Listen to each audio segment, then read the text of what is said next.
merci à tous pour votre présence sur cette thématique et ce soir, parce qu'on sait que c'était un petit peu tôt quand même, mais ça fait extrêmement plaisir, je pense, à toutes les personnes autour de la table de voir telle salle comble.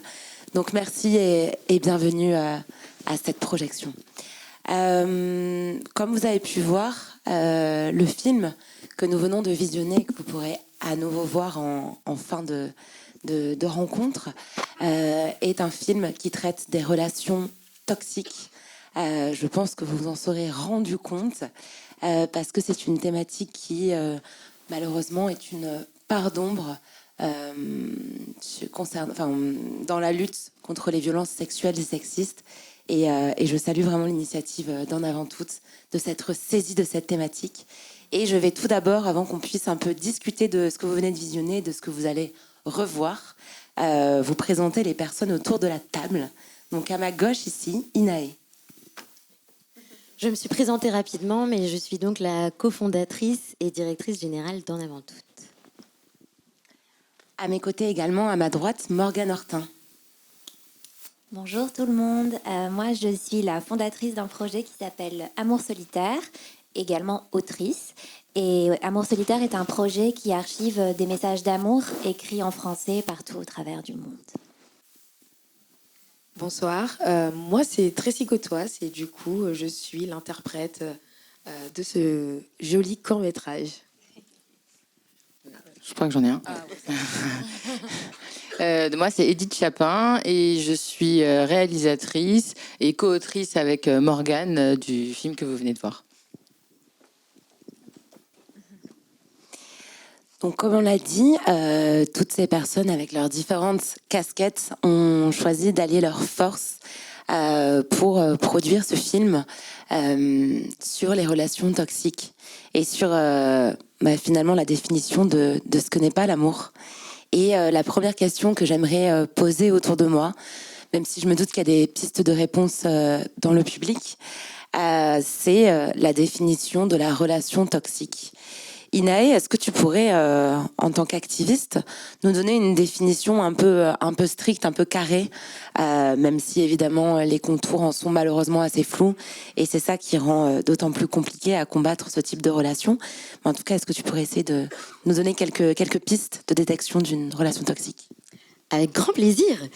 Et j'y répondrai en tant qu'activiste, mais aussi beaucoup au nom du travail social, puisque aujourd'hui, il y a des centaines de milliers de personnes en France qui travaillent dans le social et dont la profession même est d'accompagner les gens qui vivent des violences et donc de faire face quotidiennement à ces questions-là.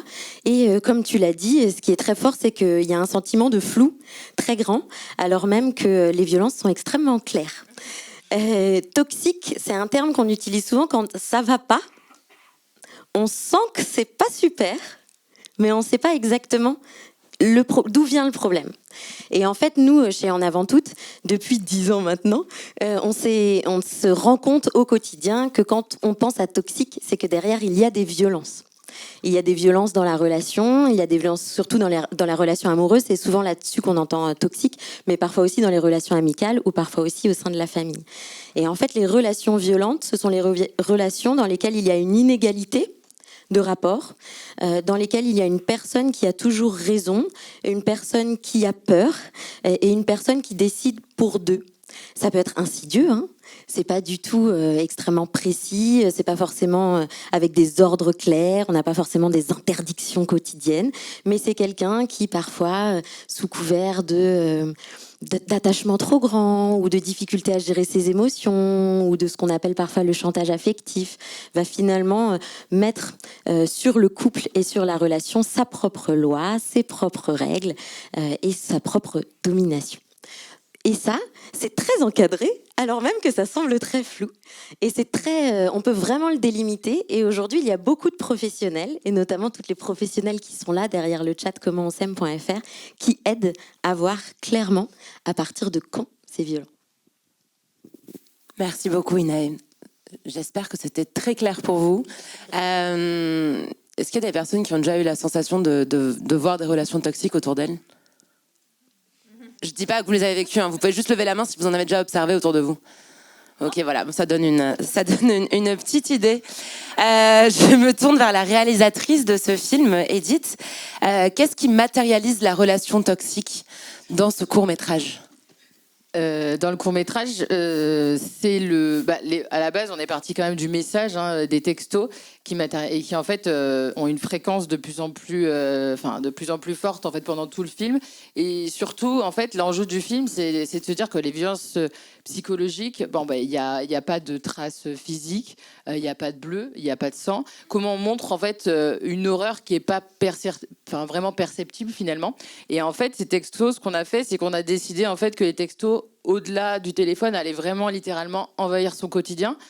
Donc être sur son tableau à craie, être sur son frigo, être sur son rideau de douche, au point même, qui est un moment, le point un peu culminant du film, de carrément marquer sa peau, qui est le lieu de l'extrême. Ça représente plein de choses. C'est l'intimité, et c'est là en fait, et c'est comme ça qu'on a voulu le matérialiser. Et c'est vrai qu'on est parti sur un truc qui est limite surnaturel, hein, parce qu'effectivement, en fait, on est dans sa tête et ces messages commencent à être un peu partout. Mais on s'est dit que c'était comme ça aussi qu'on pouvait montrer avec la fréquence. Donc c'est vraiment le truc de l'obsession, cette personne qui lui écrit tout le temps, et l'envahissement de son quotidien, qu'on pouvait en fait marquer les esprits et montrer à quel point, même s'il n'y a pas trace physique, hein, c'est extrêmement violent pour la personne qui est victime. Tracy, c'est comme ça aussi que tu l'as ressenti en tant qu'actrice, que tu es seul personnage en plus visible dans ce film, même si évidemment la présence de l'autre est plus que forte. Tu as réussi à bien nous donner une sensation d'oppression. T'es allée tirer dans un peu toutes les choses qu'on entend et qu'on voit. Oui, après c'était très simple parce que je l'ai déjà vécu. Donc il y avait quelque chose, malheureusement, du coup, qui était assez naturel pour moi. Et finalement, je me rends compte qu'il n'y a pas que moi, mais il y a aussi beaucoup de personnes de mon entourage qui ont été dans ce type d'oppression-là. Ma mère, la première. Donc, c'est-à-dire que dès que je suis née, déjà, j'ai grandi dans ce type d'atmosphère-là. Et je me suis très vite rendu compte que ça a eu des répercussions sur moi et ma conception des relations aussi, qu'elles soient amicales, qu'elles soient amoureuses. Finalement, ça se répercute. Surtout quand on est conditionné et on a l'impression que c'est ça l'amour, et on a l'impression que c'est comme ça qu'on doit le vivre et que c'est pas grave, et du coup on banalise tout. Donc voilà, donc je vous avoue que ça n'a pas été très compliqué parce que je me suis juste rappelée en fait. Et plus encore que banaliser finalement cette forme d'amour qui n'en est pas une, on a l'impression que la société vient romantiser ça dans les représentations. Morgane, tu es poétesse, écrivaine, mais pas que, tu es aussi archiviste de l'amour. C'est ce que disent tes biographies officielles, et c'est vrai quand même, la page Amour solitaire, depuis des années, vient répertorier la façon dont on s'aime finalement par message. Est-ce que c'est... on voit quand même parfois que dans les messages qui te sont envoyés, il y a des messages assez extrêmes en termes de souffrance, etc. Toi, c'est quelque chose que tu observes, qui est vraiment une romantisation de la souffrance plus que de l'amour simple ? Bien sûr, je veux dire, on a, en tout cas ma génération, moi j'ai grandi avec des modèles de représentation de l'amour qui sont extrêmement problématiques. C'est-à-dire que j'ai appris à romantiser la jalousie, la possession, le fait de devenir tellement fou de quelqu'un qu'on peut en perdre la tête et qu'on peut avoir des accès de colère, mais vous comprenez, il était tellement amoureux qu'il a perdu totalement le contrôle. Et c'est des discours qui sont quand même très problématiques parce qu'en fait, on perd la tête par amour et puis parfois, mince, on peut perdre la vie. C'est quand même compliqué, quoi. Hein. Je ne vais pas rappeler le nombre de féminicides qu'il y a par an, parce que je ne le connais pas précisément. mais je pense que vous savez toutes et tous ici que c'est un chiffre qui est très alarmant. Et ce que je dis, ce n'est pas du tout anecdotique, puisque jusqu'à très récemment encore, dans les tribunaux, le fait de tuer quelqu'un par amour, un crime passionnel, c'était quand même une circonstance atténuante concernant la peine. Donc, on voit la responsabilité qu'on a dans le fait de véhiculer des nouvelles représentations de l'amour, parce qu'en fait, on ne parle pas juste de véhiculer un romantisme qui soit très joli à regarder, mais on parle de vrais problèmes en fait qui touchent des vies humaines, quoi. Et c'est pas du tout anecdotique. Sur Amour solitaire, moi, j'ai eu une prise de conscience au fur et à mesure, c'est-à-dire que quand j'ai créé le projet il y a 6 ans, j'étais pas du tout politisée encore. Je faisais juste ça par amour de l'amour, sans me rendre compte à quel point l'intime était politique. Et Et en fait, avec les années, je n'ai fait que dépublier des messages que j'avais publiés au début, qui valorisaient vachement tout ce dont je vous parle, hein, la violence, la passion, l'amour qui fait mal, le fait de ne pas pouvoir vivre sans l'autre parce qu'on a l'impression qu'on nous arrache un membre, tant de choses qui sont extrêmement problématiques. Et je travaille depuis que je me politise en fait beaucoup à véhiculer des nouvelles valeurs qui sont liées à l'amour et surtout à définir des nouvelles représentations. Donc, c'est un peu un enjeu de redéfinir le romantisme aujourd'hui qui passe plus par toutes ces valeurs qui sont complètement obsolètes et dangereuses, je le dis vraiment, hein, mais plutôt en valorisant de l'égalité, du consentement, de l'empathie, de la bienveillance, de la douceur. Et c'est un super métier que je me suis créé, je crois. Et je tiens juste à dire un petit truc, c'est que en fait, en 2020, on a commencé à travailler ensemble avec l'association En Avant Toutes en faisant une première campagne qui s'appelait Ceci n'est pas un message d'amour. Donc le projet remonte à cette période et c'était très joli la manière qu'on a eu de se rencontrer parce que l'association faisait un travail en prévention que je trouvais très très beau, c'est-à-dire ne travaillait pas seulement après les violences, qu'est-ce qui se passe, mais surtout la base du problème, c'est d'essayer de redéfinir vraiment ce qu'est l'amour pour qu'on arrête de faire passer de la violence pour de l'amour. Et en fait, je crois que c'est ce que je fais aussi d'une autre manière encore. Et du coup, c'était très beau de se retrouver sur ça et de pas forcément parler de quelque chose qui allait être brutal, qui allait être dur, de montrer des coups, de montrer des bleus, mais de montrer au contraire ce que c'est l'amour et ce que c'est pas aussi surtout. Et donc, on avait écrit des messages ensemble qui n'étaient pas trop difficiles à imaginer puisque il y en a beaucoup, des messages comme ça qui utilisaient tous les codes de l'amour mais qui en fait n'en étaient pas. Et je dois vous dire qu'il y a quelques fois où j'ai dû leur demander de m'expliquer pourquoi ça ne l'était pas. Donc même les plus avertis pourront se tromper. Voilà, pardon, je parle longtemps. Mais non, c'est extrêmement intéressant justement que de voir qu'en tant qu'influenceuse amour, tu es peut-être la seule influenceuse amour en France, alors qu'il y a beaucoup d'influenceurs haine malheureusement. Du coup, je trouve ça assez fort de justement voir que même toi, tu as eu un cheminement mental là-dessus et que ça t'a permis d'infléchir. Mais justement, Inaë, je me tourne vers toi. Là, c'est une question que j'avais même pas écrite, mais est-ce que ces représentations justement un peu toxiques qui peuvent venir par exemple de la pop culture, on peut penser aux séries que notre génération on a pu voir, je pense notamment aux gens dans la salle qui seraient nés quelque part dans les années 90 et qui se sont passionnés pour le couple Blair et Chuck dans Gossip Girl. Waouh, quelle belle histoire d'amour. Eh bien, est-ce que parfois dans les discussions qu'il peut y avoir sur les chats, vous vous rendez compte qu'il y a des gens qui presque s'auto-gaslight et romantisent eux-mêmes leur relation parce que ça a l'air si beau. Et est-ce qu'il y a des occurrences de la pop culture parfois qui viennent ? Alors, dans toutes nos relations, il y a des occurrences. Même celles qui ne sont pas violentes, nous n'échappons pas à la production culturelle. Et c'est aussi pour ça que c'était si important et si fort de pouvoir créer ce film. C'est que c'est créer une culture, créer des outils culturels aussi qui proposent autre chose et qui proposent une meilleure compréhension. Donc nous, toutes et tous ici, n'échappons pas à des imaginaires romantisés, exagérés parfois. Pour autant, nous toutes et tous ici ne sommes pas attrapés par ce qui peut amener à la violence ou ce qui peut être un prétexte ou une justification à la violence. Quand on est sur le chat, donc vous la voyez à la fin, elle écrit sur le chat commentonsaime.fr, qui est donc une messagerie sécurisée, anonyme, en ligne, qui permet d'être en contact avec notre équipe. Et les personnes qui viennent, elles viennent d'abord parce qu'elles se posent des questions, parce qu'elles sentent qu'il y a un problème. Le chat, il ne s'appelle pas « Stop, violence, grave, danger ». Il s'appelle « Comment on s'aime ». Parce qu'en fait, avant de comprendre ce qui nous arrive, on a envie de comprendre ce qu'est l'amour et ce que sont les relations. Et donc, sur commentonsaime.fr, on a vraiment... et je parle sous le contrôle de l'équipe qui est là. J'ai vu pas mal de personnes passées et présentes de l'équipe. On a sélectionné les questions qui revenaient le plus souvent, qui arrivaient tout le temps. C'était les situations, par exemple, mon mec me rabaisse souvent. C'est pas je suis victime de violences psychologiques. Mon mec me rabaisse souvent. Ses pratiques sexuelles me gênent. Il m'humilie un peu devant les autres. Toutes les situations qui étaient où les gens se disaient je sens que ça va pas, mais où est la limite ?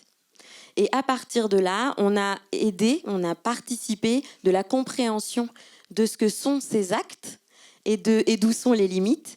et on a mis le chat pour que les gens puissent venir discuter avec nous. Et cette année, pour la première fois, parce qu'on a 10 ans, on a pu faire ce qui s'appelle une mesure d'impact. Connaissez-vous les mesures d'impact? Je vois des oui.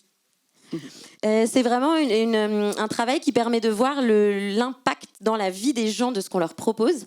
Et il se trouve que 38% des gens qui étaient venus sur le chat ont compris, en parlant avec nous, qu'elles vivaient des violences. Donc,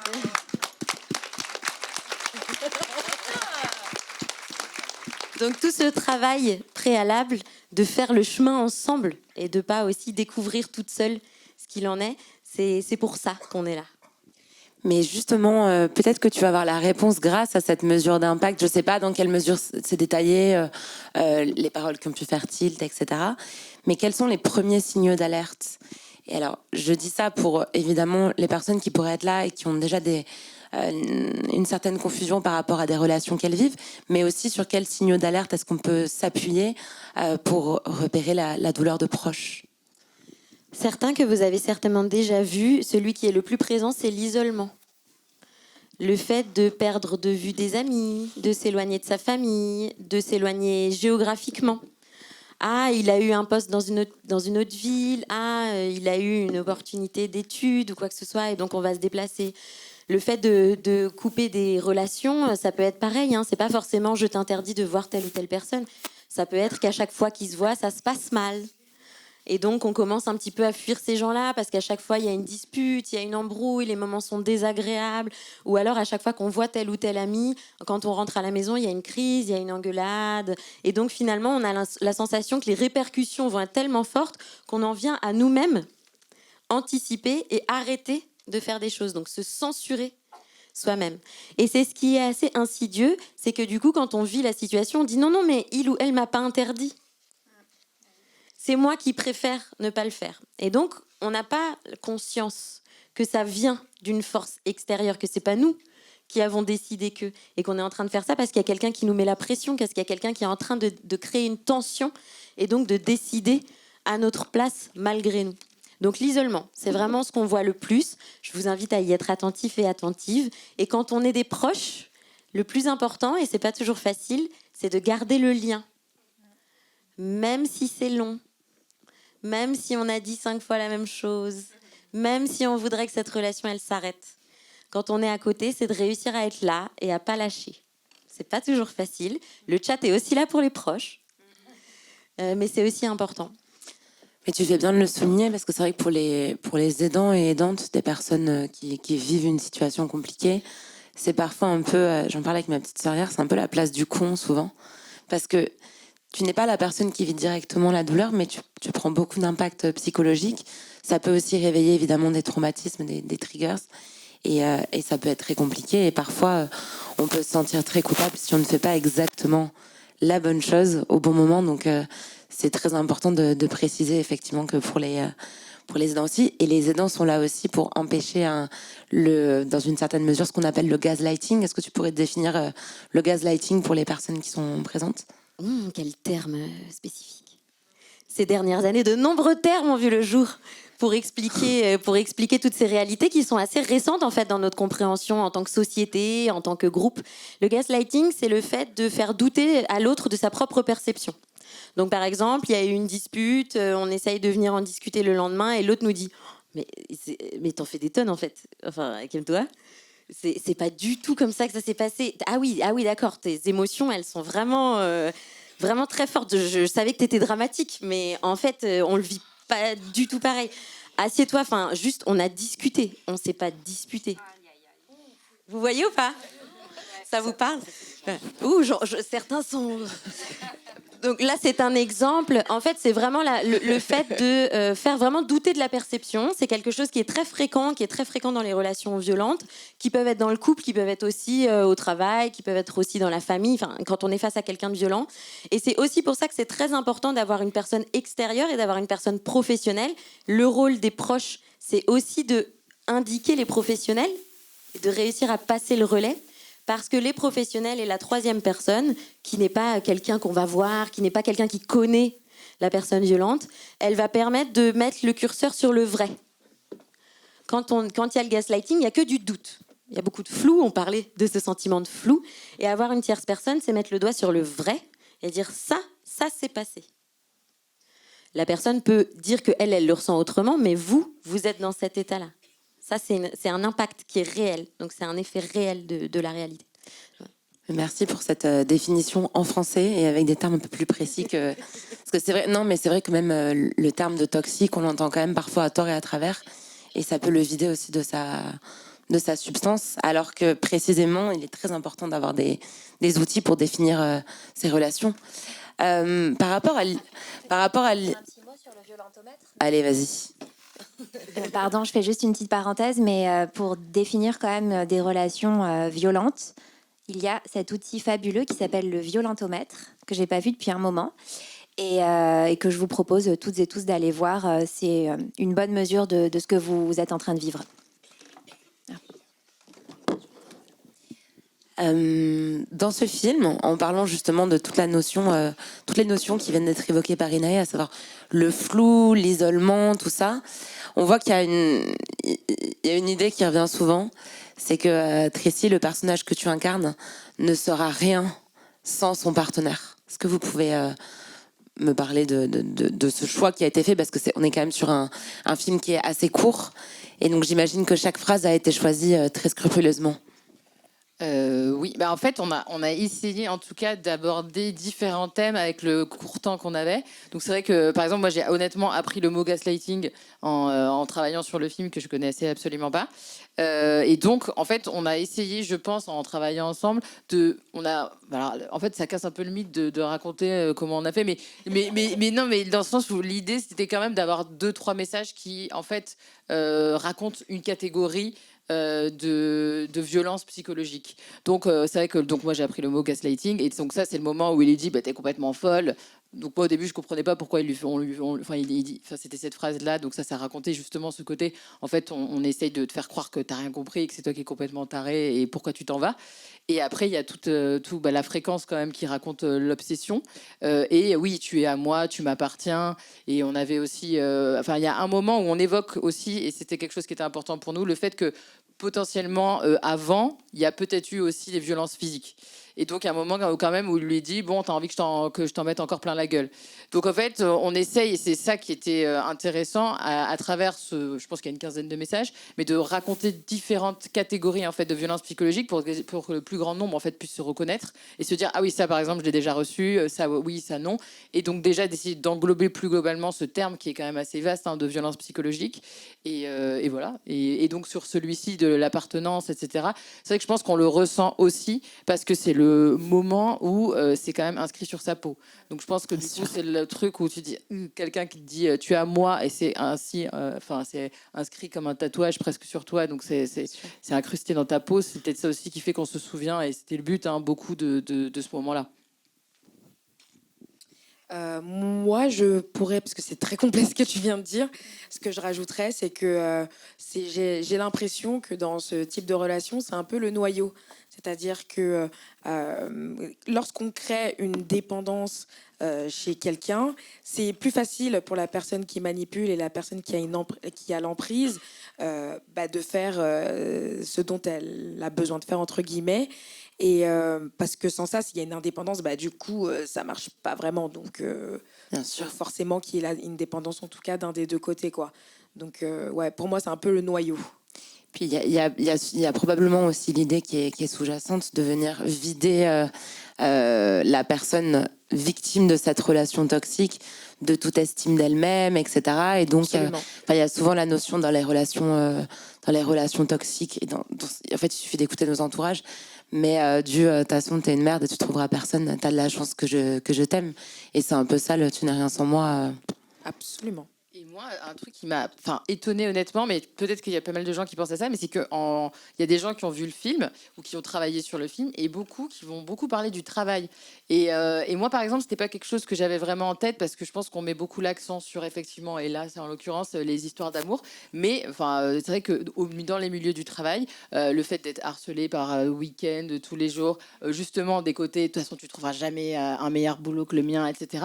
Je sais pas qu'on va faire un truc là-dessus, mais je m'attendais pas à ce qu'il y ait autant de réactions ça m'est pas forcément arrivé en amour, ou alors oui, mais aussi beaucoup au travail. Et je pense que c'est aussi un sujet, moi, auquel j'avais pas forcément pensé au départ, mais j'ai vu beaucoup de réactions autour de ça, et puis je trouvais ça intéressant, en tout cas, de le noter et aussi d'en parler.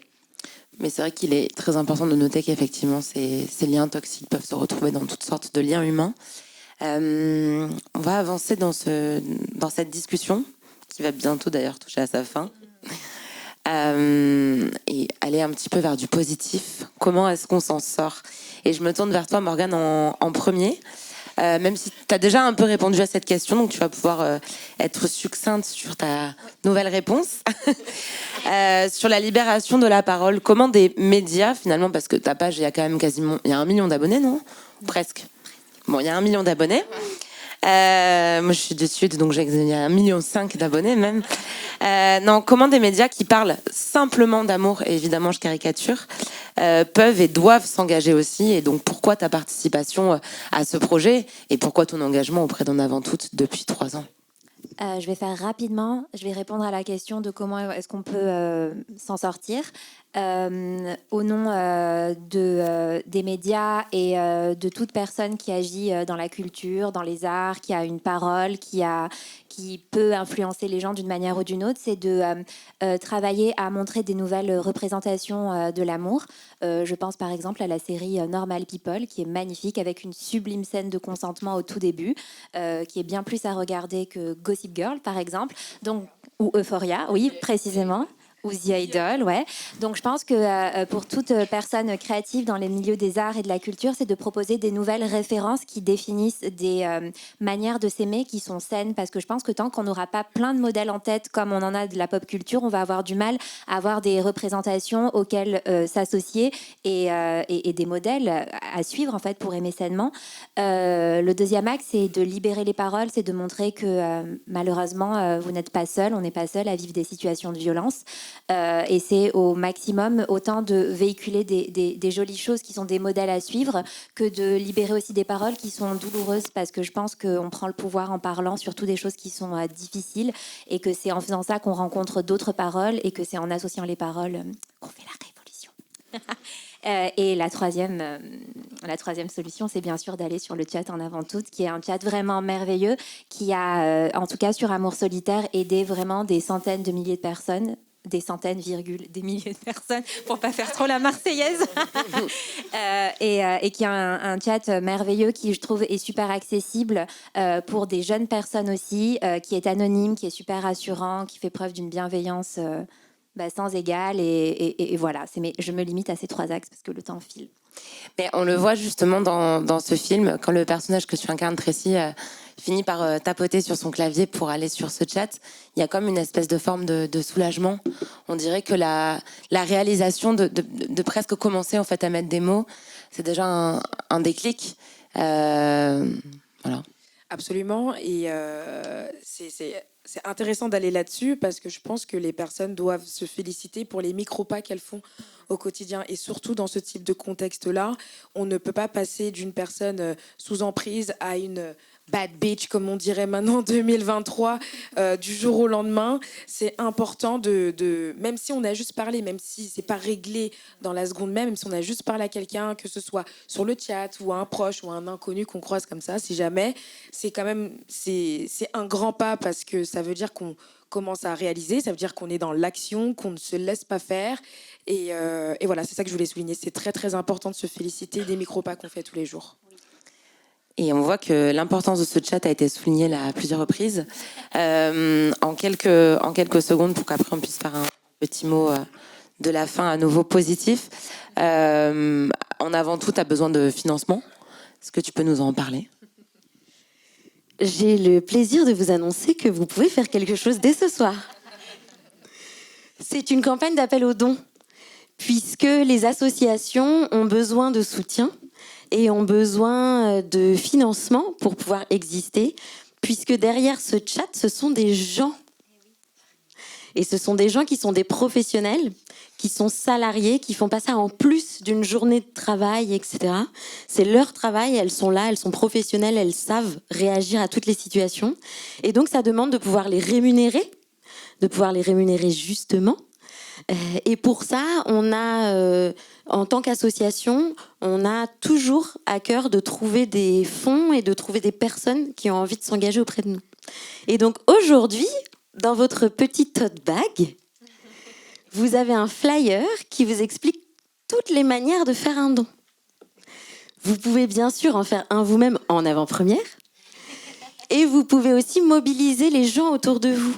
Vous pouvez diffuser, vous pouvez vous relayer, vous pouvez en parler à vos proches, vous pouvez en parler sur les réseaux sociaux. Et c'est comme ça, petit à petit, chacune et chacun en mettant notre propre participation et notre propre pierre à l'édifice, qu'on arrive à vraiment changer les choses. Et pour vous dire, il y a 10 ans, on avait fait une première campagne d'appel aux dons et les donateurs, c'était mes parents et les parents des 2 personnes qui étaient là. Et aujourd'hui, c'est plein de personnes qui se reconnaissent dans En Avant Tout et qui en ont besoin et qui savent que leurs proches en ont besoin ou qui espèrent que leurs proches n'en auront jamais besoin, mais qui savent que c'est nécessaire que ça existe. Donc, ça va être une excellente soirée. Bon, je vais poser une dernière question, même si on a déjà des pistes de réponse entre les déclics qui sont inhérents à chacun et chacune, grâce justement à la libération de la parole et à se dire attends, mais moi aussi je vis ça, qu'est-ce que c'est que ce bazar, grâce aux entourages, grâce à des outils comme évidemment le chat En Avant Tout qui est extrêmement précieux. Et ma question un peu de fin, je vais me tourner d'abord vers la réalisatrice quand même, qui nous a justement produit un objet artistique qui peut faire référence sur cette question. Et comme on en appelait à produire plein de nouveaux films, séries, livres, chansons aussi, parce que les chansons, c'est quelque chose quand même. Quand il faut essayer de curater une playlist musicale où il n'y ait pas des choses hyper trash, c'est compliqué. Donc je commence par toi, Edith. Puis voilà, on va faire un petit tour de table. En fait, comme ça, la parole reviendra à toi pour le mot de la fin. Est-ce qu'on peut espérer un avènement de l'amour sain? Vous avez 4 heures. Ouais, vraiment, c'est compliqué. Après, je pense que justement, les initiatives qu'on est en train de mettre en place, elles sont importantes. On peut mettre... oui, enfin, je pense que justement, en créant des films, en créant des nouvelles représentations, nous, en tant que réalisatrice, autrice, poétesse, actrice, oui. Et après, ça, c'est plus pour me tourner vers les autres qui ont travaillé sur le film. C'est que je pense qu'on nous met aussi beaucoup en avant dans notre travail, etc. Mais en fait, ce film, si on n'a pas des producteurs, une équipe technique et tout le monde, en fait, qui pense les mêmes choses que nous, qui veut nous suivre, en fait, dans ce projet-là, on est tout seul et on le fait jamais. Donc, je pense que ce que je trouve important pour moi, ma solution, c'est de se dire que tout le monde, en fait, on s'entourer de gens qui sont sains va faire qu'à un moment donné, on va créer des films, des livres, des choses en fait qui sont saines. Et pour moi, c'est la solution. Et puis c'est aussi un moyen de remercier tous les gens qui ont travaillé en fait sur le projet et de dire qu'on est là ici devant, mais on n'est pas tout seul et on est entouré justement de personnes hyper bienveillantes qui croient en tous ces combats-là. Et que pour moi, c'est aussi ça, c'est ce truc de réussir à se réunir autour de personnes qui pensent comme nous, qui va faire qu'à un moment donné, on va changer les choses. Mais je sais pas si je réponds exactement à la question, mais moi, c'est ma manière de voir les choses et de construire pour moi un futur qui soit meilleur, quoi. C'est une très bonne réponse. C'était pas un QCM, de toute façon, c'est trop compliqué comme question et trop vaste. Donc, ouais. Alors, moi, je suis assez optimiste parce que déjà, c'était le genre de débat que la génération de ma mère n'avait pas du tout. Et là, j'ai l'impression que ça se démocratise de plus en plus. Entre amis, on en parle de plus en plus souvent. En famille, j'en parle aussi de plus en plus souvent. Et que ce soit en plus, moi, je suis la seule fille, j'ai 2 petits frères. Et c'est des sujets qu'on arrive à aborder sans aucune difficulté, sans aucun tabou. Et j'en ai un de 16 ans qui, lui, a une maturité... qui m'impressionne tous les jours parce que en fait les jeunes ils ont aussi accès beaucoup plus que nous du coup parce qu'on dirait pas comme ça mais j'approche la trentaine et lui pour le coup ne serait-ce que d'avoir accès à YouTube, à TikTok ou ce genre de trucs, il a accès aussi à des vidéos et à des contenus qui sont plutôt sains pour lui et pour sa génération. Donc, il a un mode de réflexion qui est beaucoup plus en avance que nous. Donc, moi, j'ai l'impression que la génération qui suit, déjà, sera beaucoup plus aware que la nôtre ou même celle de ma mère, quoi. Donc, je suis assez optimiste. Merci beaucoup. Moi, je suis optimiste parce que merci aux féministes de s'être emparées du sujet de l'amour là, ces dernières années. C'est quand même Ouais, merci aux féministes d'avoir fait le taf, quoi. Écoutez Le cœur sur la table, lisez Mona Chollet, lisez Bell Hooks. Et je suis super contente de voir que l'amour, c'est un thème là qui est en train vraiment d'être complètement démonté, repensé. Et je tiens quand même à apporter une petite nuance. C'est étrange venant de moi, qui suis madame positive. Mais je voudrais dire quand même un petit mot qui se veut déculpabilisant. C'est que je pense qu'il y a toujours une marge de manœuvre qui est un peu plus lente. On a beau théoriser les choses, en parler entre nous, savoir tout, comment ça devrait être, ce qui est problématique et tout ça. On pense beaucoup là. En tout cas, nos générations, dans nos milieux et tout, on le pense beaucoup. Et je pense qu'il y a un petit délai pour vraiment l'appliquer. Je veux dire, moi, autant déconstruite que je suis, il y a plein de choses hyper problématiques dans ma vie intime. Et je crois qu'on est la génération qui pensons beaucoup. Il va nous falloir un peu de temps pour l'appliquer. Donc voilà, c'est bien de théoriser et tout, mais je dis ça pour nous déculpabiliser beaucoup parce que nos vies intimes, elles ne ressemblent pas forcément à tous les discours très parfaits qu'on véhicule.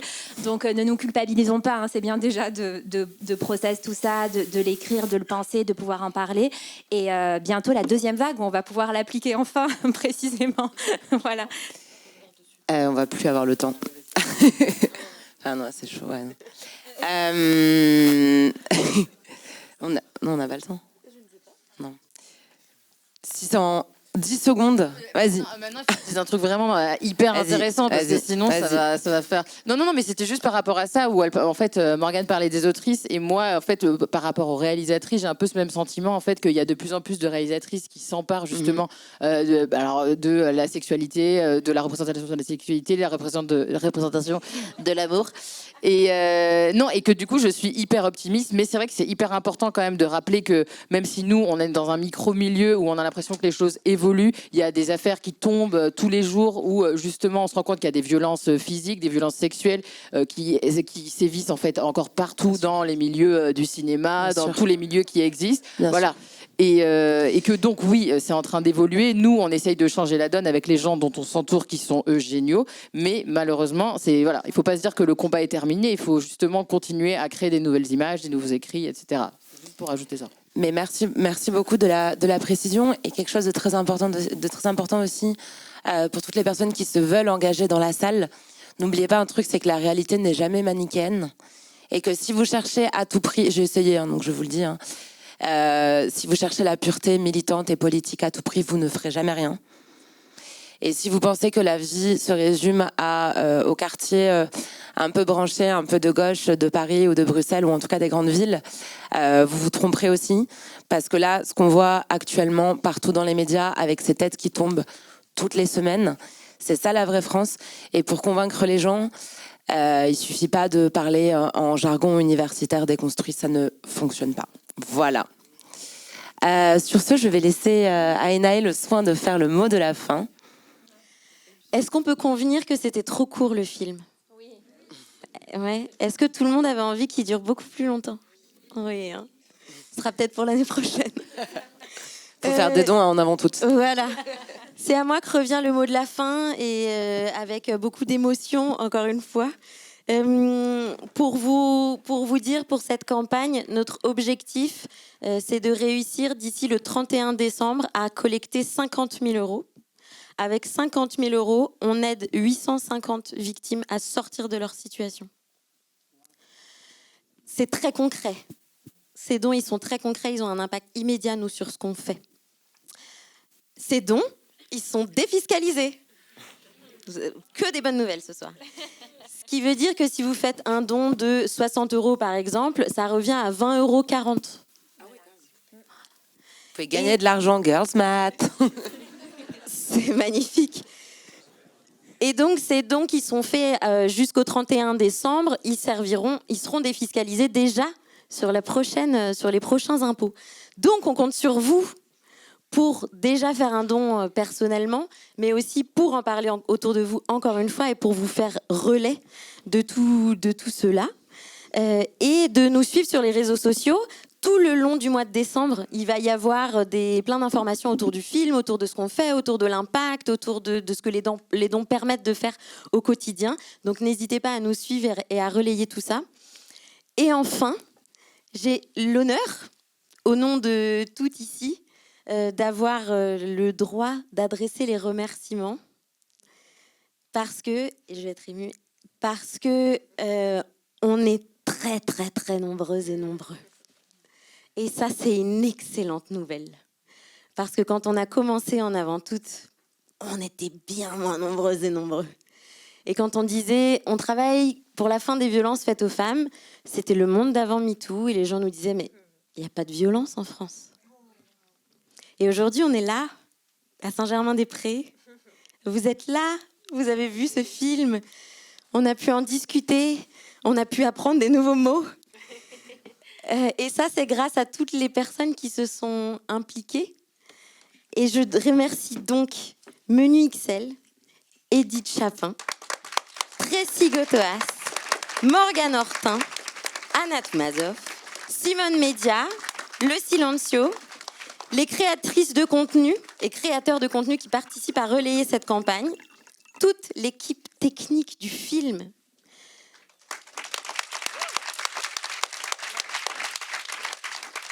Plusieurs personnes de notre équipe ont découvert vos métiers. Il faut beaucoup de monde pour faire une scène. Nous remercions évidemment tous les donateurs et toutes les donatrices. Certaines et certains sont là depuis des années, suivent tout ce qu'on fait, donnent et redonnent chaque année, sont impliqués mensuellement, font des dons mensuels et nous permettent vraiment de voir sur le long terme. Bravo à toutes les bénévoles de l'association. Aujourd'hui, au quotidien, c'est une équipe de près de 35 salariés qui accompagnent les victimes et qui font de la prévention. Mais c'est aussi une équipe bénévole qui est là. Elles sont là-haut. J'espère que certaines sont là sur le moment. Mais elles sont là-haut. Elles tiendront, c'est elles que vous verrez, devant la sortie, la table pour pouvoir faire des dons. Elles pourront vous raconter plein de choses sur ce qu'on fait et elles pourront vous aider à rentrer votre RIB.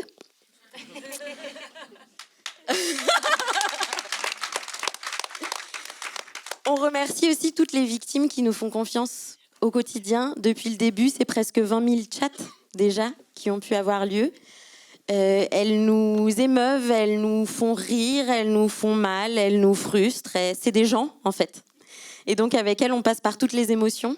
Et c'est vraiment très, très beau de les voir avancer, d'avancer avec elles, d'apprendre avec elles. Et j'aimerais féliciter notre équipe de développement, Gwen, Amel, Amandine, Max et Adrien, qui ont suivi cette campagne. Et bien sûr, Aurélie, qui est là depuis longtemps, qui a vu toutes les campagnes et qui a été tellement émue pour celle-ci. Et derrière le chat, il y a 12 professionnels. Et s'il vous plaît, un tonnerre d'applaudissements.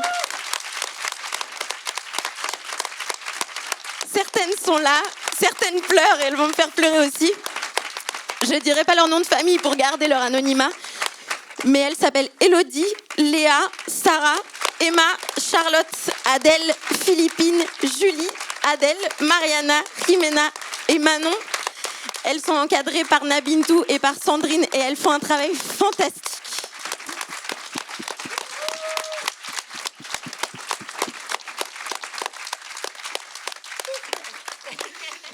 Pour tout le monde, merci, merci, merci, merci, merci, merci.